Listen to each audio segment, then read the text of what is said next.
قرآن کی تلاوت کرو۔ آپ کے پاس ہر لٹریچر ہے، آپ کے پاس ہر کتاب ہے، آپ کے پاس ہر چیز ہے، قرآن کہاں ہے؟ قرآن سے آپ نے اتنا رشتہ توڑ دیا، قرآن سے آپ اتنے دور چلے گئے۔ جس چیز کے ذریعے سے آپ کو جنت کی ضمانت دی گئی ہے، میرے رسول نے فرمایا ہے، جامع ترمذی کی حدیث ہے، ادبوا اولادکم ثلاث خصال، اپنے اولاد کو 3 چیزوں کی عادتیں دلاؤ، 3 خصلتیں دو انہیں، اس میں سے ایک ہے حب نبیکم، تم اپنی اولاد کو نبی کی محبت پلا دو، وحب اہل بیتکم، اور وحب اہل بیت نبیکم، اپنے نبی کی محبت پلاؤ اور تم اپنے نبی کے اہل بیت کی محبت انہیں لو۔ اور تیسری چیز فرمائی حب تلاوت القرآن، قرآن کی تلاوت جو ہے اس کی محبت اپنے بچوں کے دلوں میں ڈالو اگر تم کامیابی چاہتے ہو۔ آج معاشرہ ایسا ہو گیا کہ کون سا گانا کون سے پکچر میں ہے، کس شیطان نے کون سے بال رکھے ہیں، کون سی پھٹی پینٹ کون سے پکچر میں پہنی ہے، پیدا ہونے والے بچے کو بھی پتا ہو گیا ہے، لیکن تمہارے نبی کا ریئل نام کیا ہے اگر اس محفل میں پوچھ لوں کہ اصلی نام کیا ہے تو آدھے لوگ نہیں بتا پائیں گے، نہیں بتا پائیں گے۔ دعائے قنوت کیا ہے پتہ نہیں ہے، التحیات کیا ہے پتہ نہیں ہے، کتنی سورتیں یاد ہے پتہ نہیں ہے، کتنے کلمے ہوتے ہیں پتہ نہیں ہے، کلموں کا معنی کیا ہوتا ہے پتہ نہیں ہے۔ اتنی ہم جو ہے گہرائی میں جا چکے ہیں اور اختلافی مسائل میں ایسے پڑھتے ہیں ایسا لگتا ہے کہ یہی سب کچھ دنیا ہے ہمارے لیے۔ اصل دین کی طرف آؤ، اصل دین کی طرف جو رسول اللہ کے زمانے میں چلتا تھا، باقی سب فرا ہے، اصل دین کی طرف آؤ۔ تمہیں کامیابی چاہیے نا، اصل دین کی طرف آؤ۔ دیکھو میرے رسول کیا کرتے تھے، میرے رسول پاک کا صبح و شام کس انداز میں گزرتا تھا، صحابہ کرام کس طریقے سے راتوں کو گزارتے تھے، یہ زندگی پڑھو۔ تم فیس بک کی زندگی گزار رہے ہو، واٹس ایپ کی زندگی گزار رہے ہو، کس مولوی نے کیا کہا ہے اس کے چکر میں پڑے ہوئے ہو اور اپنی آخرت تباہ کر رہے ہو۔ چھوڑو ان چیزوں کو، ان الجھنوں میں نہ پڑھو، پڑھو قرآن، پڑھو قرآن سے بہتر کوئی کتاب نہیں ہے۔ میرے رسول پاک نے فرمایا خیرکم من تعلم القرآن وعلمہ، کہ تم میں کا سب سے بہتر انسان وہ ہے، یہ خیر عقیدت سے بنا ہے، اس میں تفسیر کیسے ہے، تم میں کا سب سے بہتر انسان وہ ہے، سب سے بہتر انسان وہ ہے جو قرآن سیکھتا ہے اور قرآن لوگوں کو سکھاتا ہے۔ سب سے بہتر انسان قرآن کو اپنے ایمان کا ایک حصہ بنا لو، آپ کبھی بھی زندگی میں کبھی مایوس نہیں رہو گے۔ ایک صحابی تھے جو اکیلے جنگل میں رہتے تھے، اکیلے رہتے تھے، کوئی ان کے ساتھ نہیں رہتا تھا۔ جب صحابہ کرام سے ان کی ملاقات ہوئی تو کہا آپ اکیلے کیوں رہتے ہیں، آپ بستی میں آ کر کے کیوں نہیں رہتے، ہمارے ساتھ رہو، تنہائی میں رہتے ہو، ہمارے ساتھ اٹھا بیٹھا کرو، باتیں کرو۔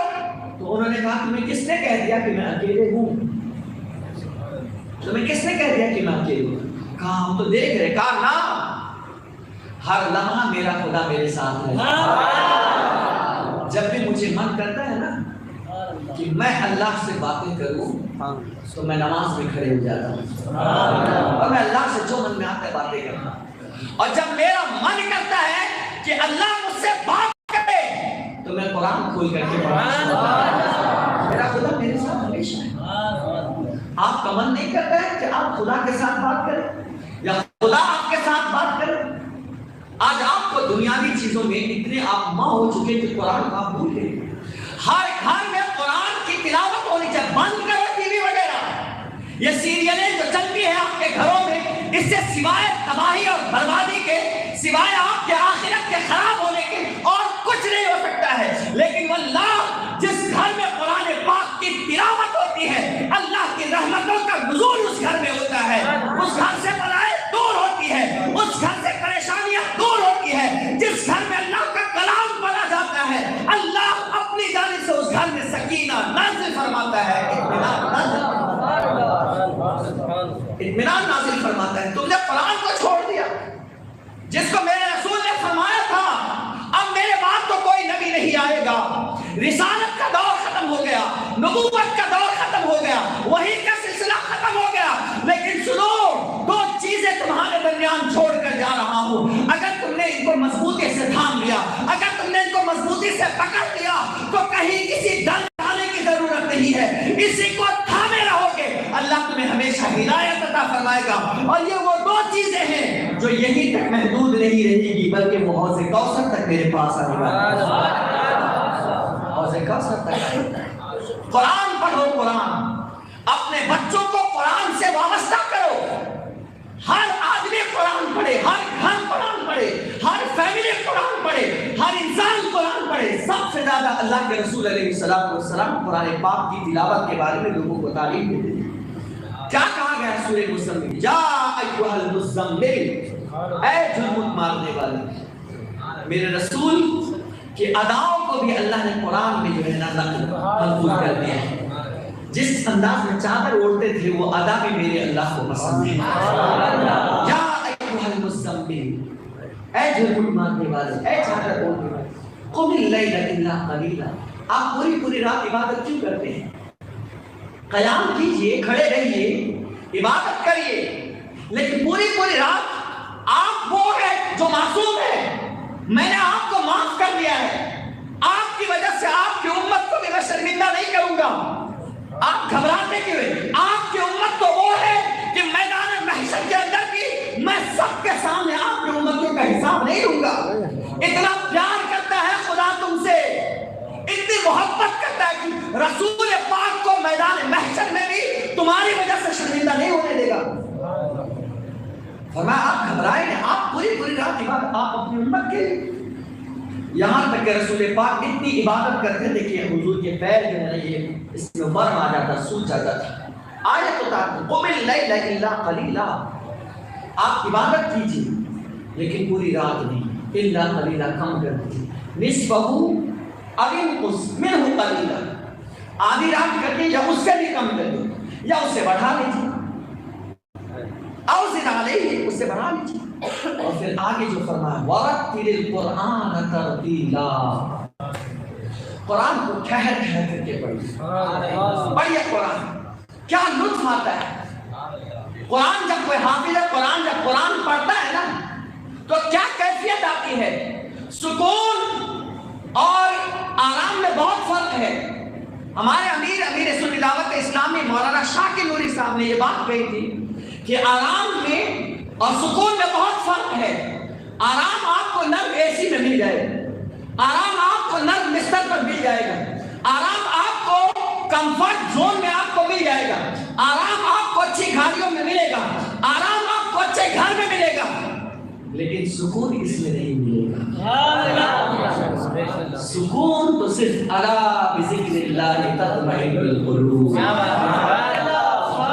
اطمینان تو صرف اللہ کے ذکر سے ہی ملے گا، اور وہ اطمینان چاہیے تو قرآن پڑھو، سکون چاہیے تو قرآن پڑھو، آرام کی دولت چاہیے تو قرآن پڑھو، زندگی آپ خوشگوار چاہتے تو قرآن پڑھو، غموں کا علاج چاہتے تو قرآن پڑھو، ہمیشہ قرآن کو اپنی زندگی کا حصہ بنا لو، واللہ آپ کی زندگی میں کوئی غم نہیں آ سکتا ہے۔ اور اگر آپ قرآن کو تھام لو گے، جس جگہ بھی جاؤ گے آپ کی عزت تو ہوگی ہی ہوگی، لیکن آپ کے قرآن کے پڑھنے کی وجہ سے غیر مسلموں کے دل میں بھی اللہ محبت ڈال دے گا اور انہیں بھی کلمے کی توفیق عطا فرمائے گا۔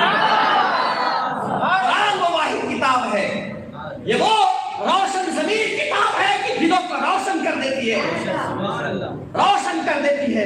کیا آپ نے وہ واقعہ نہیں پڑھا ہے ابو طفیل عامر دوسی کا؟ یہ ابو جہل کا سگا دوست تھا، اپنے قبیلے کا سردار تھا، اس کی چلتی تھی۔ جب وہ مکہ المکرمہ آیا تو ابو جہل بھاگ کر کے گیا اپنے دوست کے پاس، کہا ابو طفیل نہ جانا قریب میرا ایک بھتیجا ہے محمد صلی اللہ علیہ وسلم، اس نے ایک نیا دین پیش کر دیا ہے، وہ ہمارے باطل خداؤں کو برا بھلا کہتا ہے، وہ ایک نئے رسول ہونے کی بات کر رہا ہے، وہ غلط باتیں کہتا ہے، بہتی باتیں کرتا ہے، وہ بڑا مجنون ہے، وہ ساحر ہے، یہ ہے وہ جادو کے الفاظ اس کے پاس ایسے ہیں کہ اگر جو ایک بات سنتا ہے وہ اس کا دیوانہ ہو جاتا ہے. ابو طفیل جانا نہیں اس کے قریب. ابو طفیل کا کہنا یہ ہے کہ میں اس ڈر سے کہ کہیں میں اپنا دین نہ چھوڑ دوں, میں اپنا دھرم نہ چھوڑ دوں, اپنا مذہب نہ چھوڑ دوں. وہ کہتے جب تک میں مکے میں رہا کان میں روئی ٹھوس کر کے آتا تھا جاتا تھا, آتا تھا جاتا تھا, آتا تھا جاتا تھا, اور میں اس بات سے ڈرتا تھا کہ کہیں اس کی آواز میرے کانوں تک ٹکرا نہ جائے تاکہ میں اپنا دین بدل نہ لوں. یہی کہتے کہتے ابو طفیل کہتے ہیں جب چند روز گزرے, شب و روز گزرے, ایام گزرتے رہے, کچھ دن کے بعد اچانک میرا گزر جو ہے حرم پاک کے پاس سے ہو رہا تھا اور میں نے اپنے کان میں روئی نہیں ٹھوکی تھی اور ٹھوسی تھی. اس وقت محمد رسول اللہ صلی اللہ علیہ وسلم تلاوت قرآن کر رہے تھے, پاک کی تلاوت کر رہے تھے. ما انزلنا علیک القرآن لتشقى الا تذکرۃ لمن یخشى.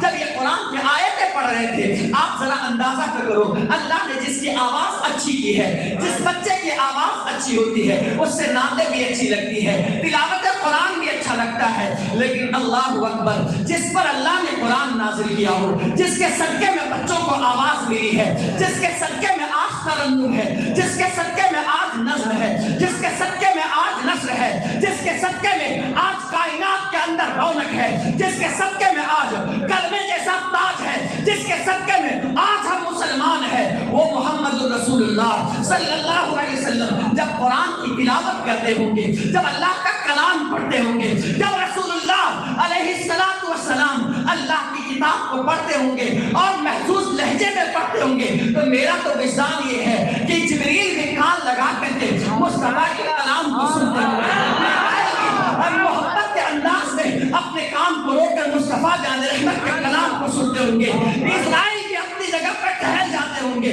جبل احد کے فرشتے بھی اپنی جگہ پر کھڑے ہو جاتے ہوں گے کہ رسول اللہ کلام پڑھ رہے ہیں. اور جہاں کے جانور, وہاں کے پرندے, وہاں کے شجر و حجر, وہ شان تھی میرے مصطفیٰ کی. جب راستے سے گزرتے تھے نا تو ہر پرندہ الصلاۃ والسلام علیک یا رسول اللہ, الصلاۃ والسلام علیک یا رسول اللہ کہتا تھا. ایسے ماحول میں جب میرے آقا غار ہیرا ہو یا غار ثور ہو یا مسجد نبوی ہو یا مسجد حرام ہو, جس جگہ پر قرآن پاک کی تلاوت کرتے ہوں گے, کیا لہجہ ہوگا, کیا سبا ہوگی, کیا ماحول ہوگا, کیا انداز ہوگا.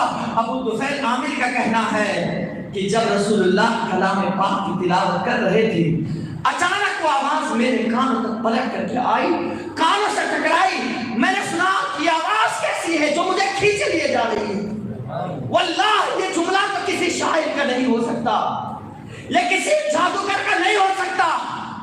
پلٹ کر دیکھا فَإِذَا هُوَ مُحَمَّدٌ رَسُولُ اللَّهِ صلی اللہ علیہ وسلم, یہ تو اللہ کے رسول ہے. میں اسی وقت سمجھ گیا کہ یہ کلام جھوٹا نہیں ہے اور یہ انسان جھوٹے نہیں ہے. گئے اور قدموں میں گر گئے اور کہا یا رسول اللہ مجھے کلمہ پڑھا دیجیے اور دار اسلام میں داخل کر. یہ قرآن پاک کی برکت ہے. پڑھو, قرآن پڑھو. اگر لوگوں کا دل جیتنا چاہتے ہو تو قرآن پڑھو, اللہ کی نظر میں مقبول ہونا چاہتے ہو تو قرآن پڑھو. یہ اللہ کے رسول تمہارے لیے چھوڑ کر گئے. انی تارکم فیکم الثقلین, تو بھاری چیزیں تمہارے درمیان چھوڑ کر جا رہی. لیکن بدقسمتی سے آج قرآن ہم نہیں پڑھتے ہیں, چھوڑ دیا ہم نے. قرآن کو ہم نے ایصال ثواب کے لیے لا کر کے رکھ دیا. کوئی انتقال ہوگا تو اس کے نام سے ایک پیٹی مسجد میں رکھ دو نا. کیا پیٹی مسجد میں رکھنے سے اس مردے کو جنت مل جائے گی؟ اپنے گھر میں ایک بار ایصال ثواب کے لیے قرآن خوانی کروا دو تو اس سے جنت مل جائے گی, اس کو مل جائے گی. کیا قرآن پاک کو صرف جہیز کے موقع پر سر پر رکھنے کے لیے بیٹی کو دی گئی؟ کس لیے اللہ نے قرآن کو اتارا ہے؟ پڑھتے نہیں قرآن.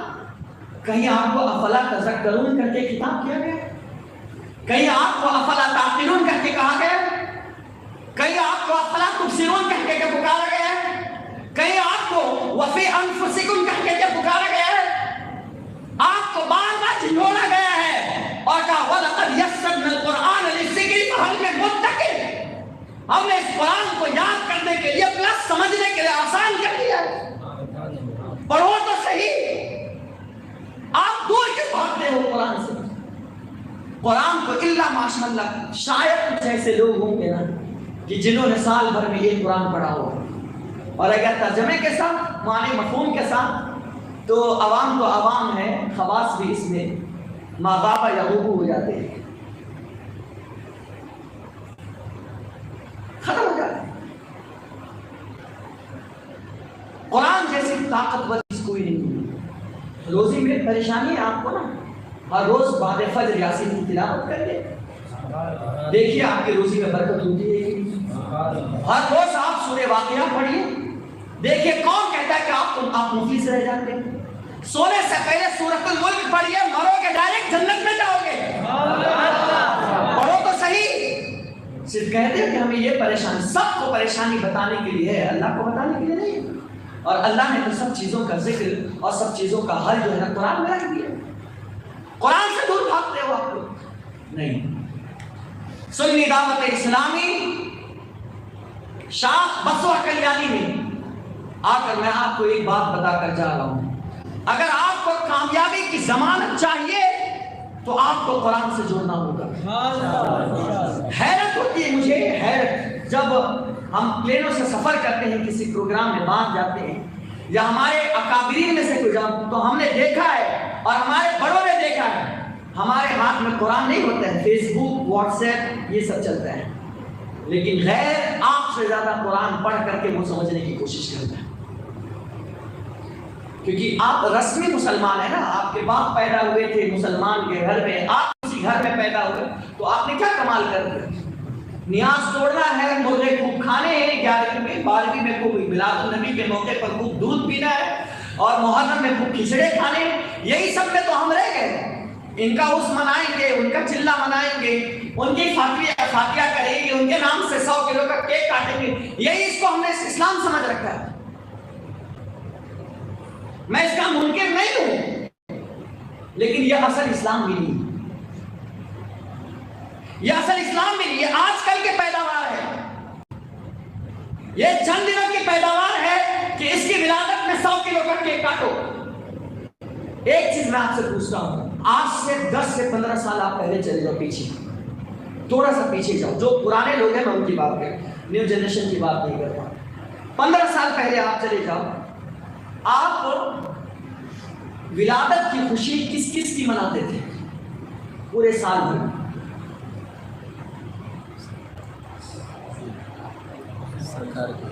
بتاؤ مجھے، صرف اور صرف ولادت مصطفیٰ کی مناتے تھے، صرف اور صرف۔ جو چیز حرام نہیں ہے میں اس کو حرام نہیں کہتا، لیکن اصل اسلام تو دیکھو نا، سب آج بچے کا برتھ ڈے منایا جاتا ہے تو یہی جواب دیتے ہیں، جب ہم برتھ ڈے کا عام بچوں کا برتھ ڈے منا سکتے ہیں تو بزرگ کا فلاں صاحب کا ہم کیوں نہیں منا سکتے؟ یہ دلیلیں دیتے ہیں۔ جب اللہ نے منع نہیں کیا تو آج کل کا مولوی کیوں منع کرتا ہے؟ لیکن آپ سے میں پوچھتا ہوں، کیا یہی دین ہے؟ سوچو، کیا یہی مذہب ہے؟ کیا یہی اصل اسلام ہے؟ آج آپ کو جو لوگ تانا دیتے ہیں اور جو آپ سے دور بھاگتے ہیں، کس وجہ سے بھاگتے ہیں؟ اس سے کیا ہوگا؟ یہ تو 100 کلو کا کیک یا کسی بزرگ کے نام سے 500 دیگ بنا کر کے آپ جو کھلا رہے ہیں، اس سے اسلام کو کتنا بھلا ہوا ہے؟ آپ کی سنیت کتنی تقویت پائی ہے؟ آپ کتنے طاقتور بنے ہو؟ آپ کے اس کردار کو دیکھ کر کتنے لوگ مسلمان ہوئے اور آپ سے قریب ہے؟ مجھے بتاؤ تو صحیح، کتنے لوگ ہوئے؟ جوش میں آ کر کے گوشت کھو بیٹھتے ہو آپ لوگ، اصل اسلام کو پہچانتے ہیں، اصل اسلام کے قریب آؤ، اصل دین کے قریب آؤ۔ میں اس کو پھر کہہ رہا ہوں، میں حرام کا فتویٰ نہیں دے رہا۔ الاشیاء فی الاباحہ، تمام چیزوں میں اصل کیا ہے؟ وہ اباحت ہے، جائز ہے، لیکن میں اس پر آپ سوچو یہ اصل نہیں ہے، یہ فرع ہے۔ اصل تو وہ ہے کہ میرے رسول فرما کر کے گئے، الیوم اکملت لکم دینکم واتممت علیکم نعمتی ورضیت لکم الاسلام دینا۔ اصل دین وہ دین ہے، اس پر ہمارا عمل نہیں ہے، اس پر ہمارا عمل نہیں ہے. نیاز میں اگر پتا چل جائے فلاں جگہ لنگر ہے، پورا گھر اٹھ کر کے چلے آئے گا کھانے کے لیے، اور کہہ دے کہ فلاں جگہ 5 وقت کی نماز پابندی سے پڑھنی ہے گرو نے، تو آپ کس دین پر؟ اور کہتے ہیں ہم تو خواجہ صاحب والے ہیں، ہم سے جو ٹکرائے گا نا وہ چور چور ہو جائے گا. واہ، ہم سے جو ٹکرائے گا چور چور ہو جائے گا. کتنا خواجہ والا ہے دکھ رہا ہے. اور نعرہ بھی کیسا لگائیں گے پتہ ہے؟ غلامی رسول میں موت بھی قبول ہے، کیونکہ پتہ ہے اس کو مرنا تو ہے نہیں.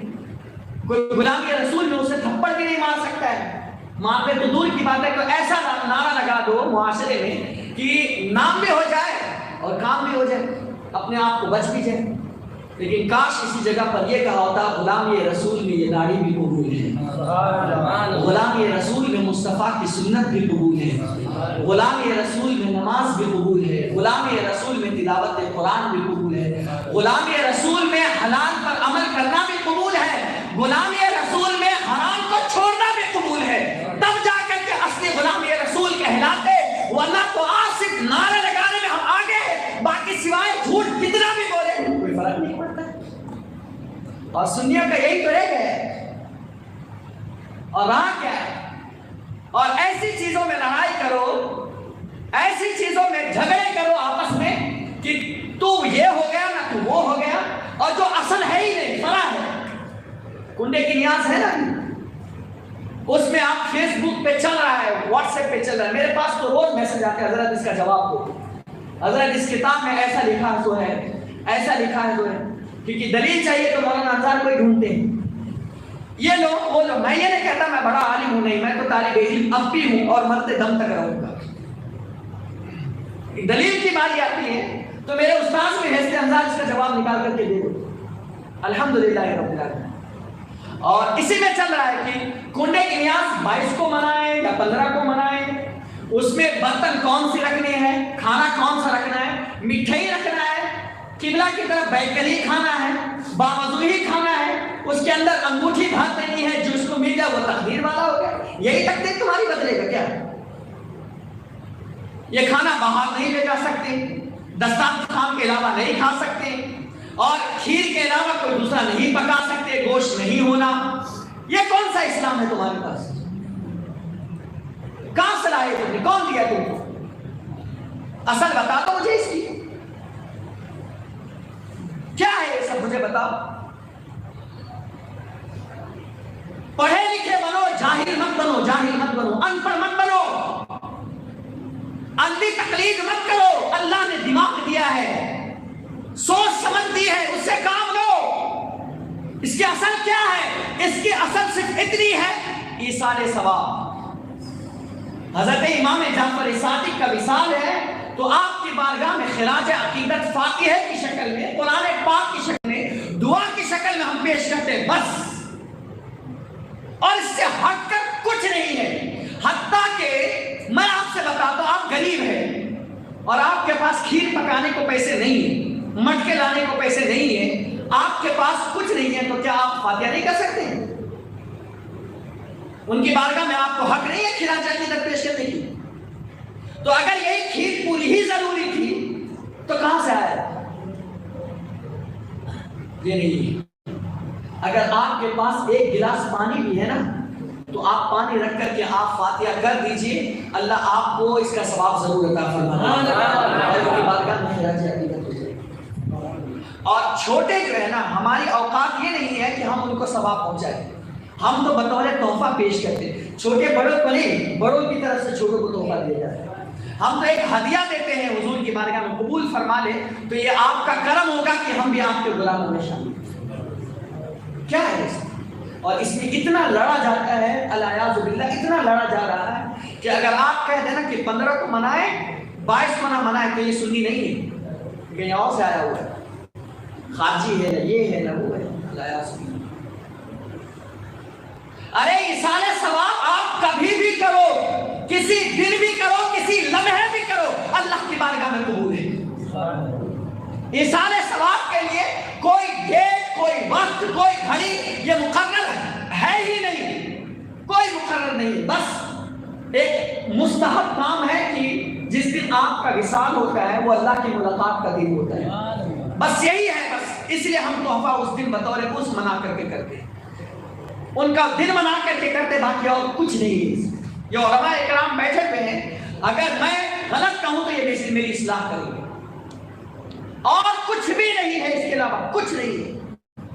اس کی اصلی شرعی حیثیت فقط ایصال ثواب کی ہے. انف از انف، اس کے علاوہ اور کچھ بھی نہیں ہے. کوئی ضروری نہیں ہے، کوئی ضروری نہیں ہے کہ آپ جو ہے نا کہ کھیر ہی پکائے. اگر کوئی شخص سالن بھی بنا کر کے وہ فاتحہ کرتا ہے پھر بھی اللہ کی بارگاہ میں قبول ہے. یہ سب جہالت ہے. اس میں انگوٹھی ڈال دو، سونے ڈال دو، ایک ٹکڑے ڈال دو، تو جس کو مل جائے وہ نصیب والا ہے، اور جو بیچارہ شریف ہے اس کو نہیں ملا تو، اور کوئی پینے والا تھا اس نے ہاتھ ہی ڈال کر کے نکال لیا تو بڑا تقدیر والا ہو گیا. کیا وہ کیسی بات کرتے ہیں؟ سب بیکار کی باتیں ہیں، اور کہاں کہاں سے لاتے ہو. اس لیے تو دوسرے لوگ بولتے ہیں یہ لوگ بدعتی ہے، ہم کو تانا دیتے ہیں یہ لوگ بدعتی ہیں. ہر آئے دن کچھ نیا نکالنے کی کوشش کرتے ہیں، اس لیے تانا دیتے. ورنہ ہمارے جیسا پاکیزہ مذہب اور سنیت جیسا حسین اسلام واللہ کسی کے پاس موجود نہیں ہے. اور اگر کسی کے باپ کے اندر ہمت ہے تو ہمارے اصلی مسائل پر آ کر کے بحث کرے. میں کسی بھی عالم کو زحمت نہیں دوں گا. ان علماء کی موجودگی میں کہتا ہوں میں تنہ تنہا سب کے لیے اکیلے جواب دینے کے لیے تیار رہوں گا. میں دعوے کے ساتھ بات کرتا ہوں. ہمارا مذہب اتنا پاکیزہ مذہب ہے، لیکن ہم نے اصل مذہب کو چھوڑ دیا ہے، اور ہم صرف رسم و رواج میں اتنے پڑ گئے کہ 11ویں سے ابھی صحیح سے نکلے نہیں ہوتے ہیں، کہ چھٹی میں گھسے، چھٹی سے نکلے نہیں ہوتے ہیں، کہ رجب میں گھسے، رجب سے نکلے نہیں ہوتے ہیں، کہ شب برات میں گھسے، شب برات سے نکلے نہیں ہوتے، کہ 15 شعبان میں گھسے. سب اپنی جگہ پر اصل ہے، لیکن اس میں جو خرافاتیں کرتے ہیں نا اس کی وجہ سے آپ کی سنیت برباد ہو جاتی ہے. ہر دن مناؤ، ہر بزرگ کی تاریخ مناؤ، لیکن اصلی شرعی حیثیت کے حساب سے مناؤ. آپ کس طرح محفل کر کے ان کی شان بیان کرو، آپ سے لوگ قریب بھی ہوں گے، اور اسلام سے قریب بھی ہوں گے، اور سنیت سے قریب بھی ہوں گے کہ دیکھو ان کا کتنا اچھا مذہب ہے. یادیں منانے کا بھی انداز ہوتا ہے، ہر چیز کی ایک شرعی حد ہوتی ہے. تو بہرحال باتیں میری کہیں اور چلی جا رہی ہیں. انی تارک فیکم الثقلین، میں تمہارے درمیان دو بھاری چیزیں چھوڑے جا رہا ہوں. لن تضلوا بعدی ابدا، تم میرے بعد ہرگز لن تضلوا، لن فعل مضارع پر، اور یہ تاکید کے ساتھ ہے، مستقبل منفی کے ساتھ ہے. ہرگز ہرگز، ایسا نہیں کہ صرف ایسے ہی چھوٹے موٹے، نہیں، ہرگز ہرگز نہیں بھٹک سکتے ہو. لن تضلوا بعدی ابدا، میرے بعد کبھی بھی ہرگز تم گمراہ نہیں ہو سکتے. ایک ہے کتاب اللہ، اور ایک ہے میری اہل بیت، میری اطاعت، میری اہل بیت. ان دونوں کو مضبوطی سے تھام، کامیاب ہو جاؤ گے، ہدایت پا جاؤ گے. تو قرآن سب سے زیادہ ضروری ہے. اور آپ کو بتاؤں، آج پوری دنیا میں یہ سروے کیا جا رہا ہے کہ اس قوم کو مٹانے کے لیے ہم نے ہمیشہ سے کوشش کی، اور ہم اس میں کافی حد تک کامیاب بھی ہو گئے. لیکن آج ان کے پاس کیا ہے فارمولا؟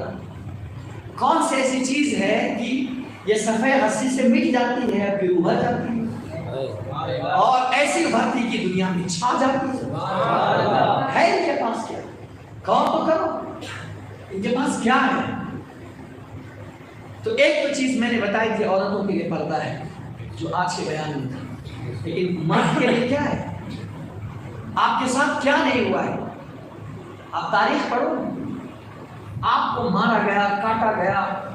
بغداد میں ہر گلی میں، ہر علاقے میں آپ کے سر دکھائی دیتے تھے.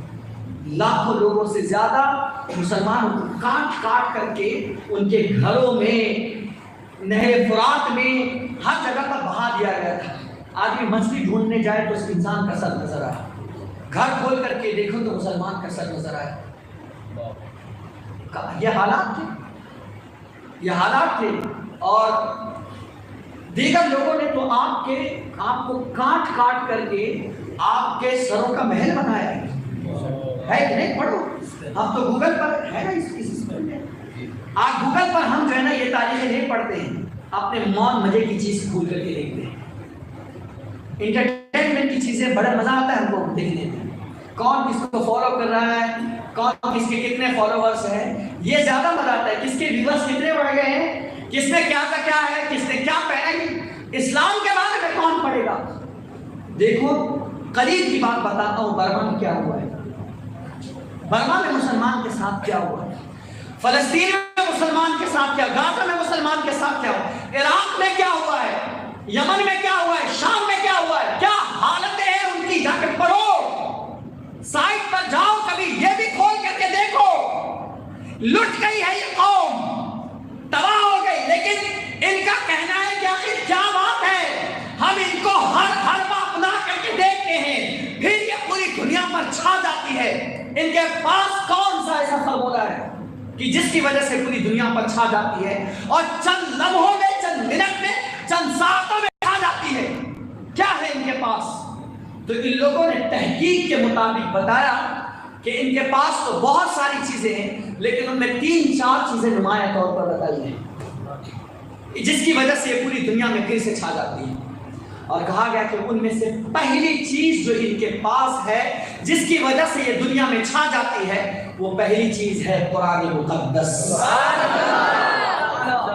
قرآن مقدس، جب تک کہ اس قوم کا رشتہ قرآن سے رہے گا، یہ قوم کبھی بھی زوال پذیر نہیں ہو سکتی ہے، یہ خود ڈوب جائے گی، لیکن جب یہ ابھرے گی تو اکیلے نہیں ابھرے گی، پورے معاشرے کو لے کر ابھرے گی اور پوری دنیا پر چھا جائے گی۔ تو اس کی بنیاد پر آج یہودیوں نے سازش رچ کر کے تمہارے درمیان ٹویٹر کو، فیس بک کو، واٹس ایپ کو، ننگے پن کو، بے حیائی کو، انیانیت کو اتنا عام کر دیا اور تمہیں اتنا ڈبو دیا کہ تم قرآن کی طرف جا ہی نہ سکو، قرآن کی طرف پلٹ کر جا نہ سکو، قرآن کو کھول نہ سکو۔ تم اٹھو گے تو سب سے پہلے فیس بک کرو گے، چیک کرو گے، دیکھو گے، لیکن جو اصلی مسلمان ہوگا اٹھے گا تو سب سے پہلے اللہ کا نام لے گا، قرآن کا نام لے گا، تکبیر،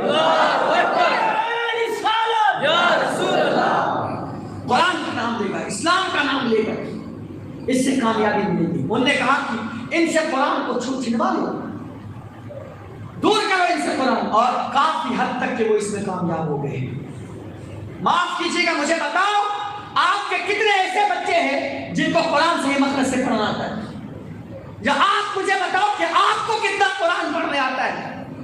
یہ بود و باش علماء، یہ فقیری کی زندگی گزارنے والے علماء، جبکہ ان کو ان کے پیسے میں ان کا گزارا نہیں ہوتا، ان کا گھر بار نہیں چلتے، پھر بھی یہ کوشش کرتے ہیں، خود تو بادشاہ نہیں ہے لیکن اپنے درسگاہ میں بیٹھا کر کے اپنے قوم کے بچوں کو وہ بادشاہ بنانے کی کوشش کرتے ہیں، وہ اللہ سے قریب کرنے کی کوشش کرتے ہیں، وہ نماز سے قریب کرنے کی کوشش کرتے ہیں، وہ رسول اللہ کی محبت کا جام آپ کے بچوں کو پلانے کی کوشش کرتے ہیں۔ یہ فقیر علماء، یہ غریب علماء، لیکن آپ کے پاس ان کے لیے ٹائم نہیں ہے اپنے بچوں کو بھیجنے کے لیے۔ جو سنی دعوت اسلامی سے جڑے، ہر آدمی اپنے بچوں کو سنی دعوت اسلامی کے مرکز سے، تحریک سے جوڑ لے۔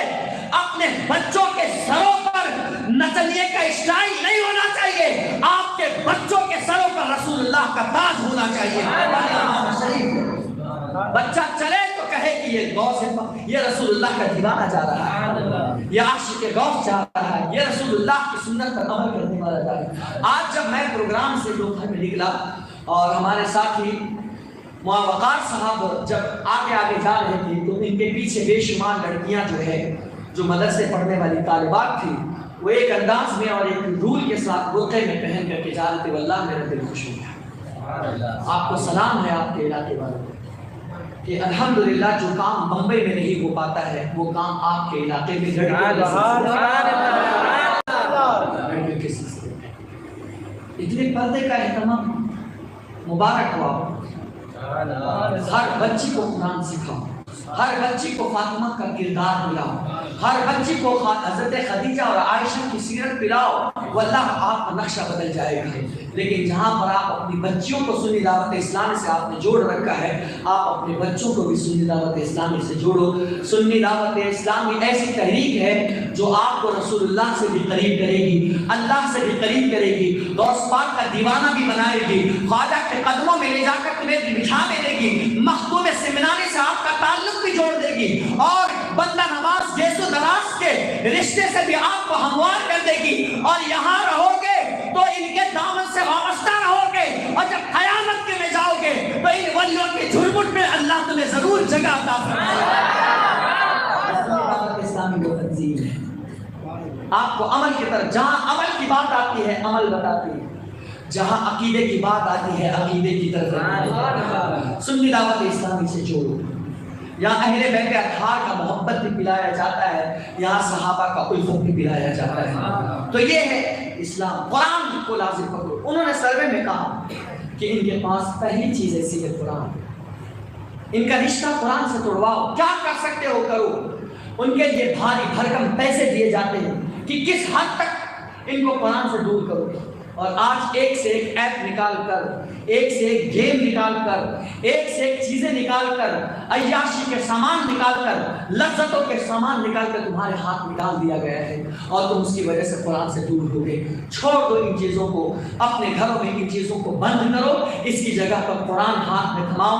بچہ پیدا ہو تو والدہ کو دیکھے کہ میری ماں قرآن پڑھ رہی ہے، باپ کو دیکھے کہ قرآن پڑھ رہا ہے، بھائی کو دیکھے کہ قرآن پڑھ رہا ہے، بہن کو دیکھے کہ قرآن پڑھ رہی ہے۔ جب اس کیفیت میں کوئی بچہ پلے گا نا تو اس کی زبان پر کوئی گانا نہیں ہوگا، اس کی زبان پر کوئی اور ترانہ نہیں ہوگا، اس کی زبان پر بھی قرآن مقدس کی آیتیں ہوں گی، اس کی زبان پر بھی قرآن پاک کے سیرتوں کے نقوش جو ہے اور الفاظ کے نقوش اس کے دل پر بیٹھے گا۔ اسے کسی کو یاد کرانے کی ضرورت نہیں ہوگی کہ بیٹے پڑھ الحمدللہ رب العالمین، وہ جیسے ہی پلتا چلا جائے گا، بڑھتا چلا جائے گا، قرآن اس کے سینے کے اندر جذب ہوتا چلا جائے گا۔ میں نے کل آج دوپہری میں بتایا تھا ایک واقعہ حضرت قطب الدین بختیار کاکی کا، کہ جب رسم بسم اللہ کی باری آئی تھی نا، 4 سال 4 مہینے 4 دن کا ایک معاملہ ہوتا ہے جو رسم بسم اللہ کرائی جاتی ہے، اس کا فائدہ یہ ہوتا ہے کہ اللہ ان کے ماں باپ کو اس کی برکت سے بخشش فرما دیتا ہے، نجات دے دیتا ہے۔ رسم بسم اللہ کی باری آئی نا تو قطب الدین بختیار کاکی کو ایک استاد نے رسم بسم اللہ کرانے کے لیے وہ آ کر کے بیٹھے تھے، تو اللہ اکبر، انہیں الہام ہوا کہ تم نہ کرانا رسم بسم اللہ، ان کے رسم بسم اللہ کے لیے تو حضرت خواجہ غریب نواز رضی اللہ تعالی عنہ کے خلیفہ حضرت صوفی حمید الدین ناگوری رحمت اللہ تعالی علیہ آئیں گے۔ ان کو بشارت ہوئی اور ادھر حضرت صوفی حمید الدین سے کہا گیا، اے حمید الدین جلدی جاؤ، تمہارا انتظار ہو رہا ہے، جاؤ وہاں، اور تمہارا انتظار قطب الدین بختیار کاکی کر رہے ہیں، ان کے پاس جا کر رسم بسم اللہ کراؤ۔ اللہ اکبر، جب حضرت صوفی حمید الدین ناگوری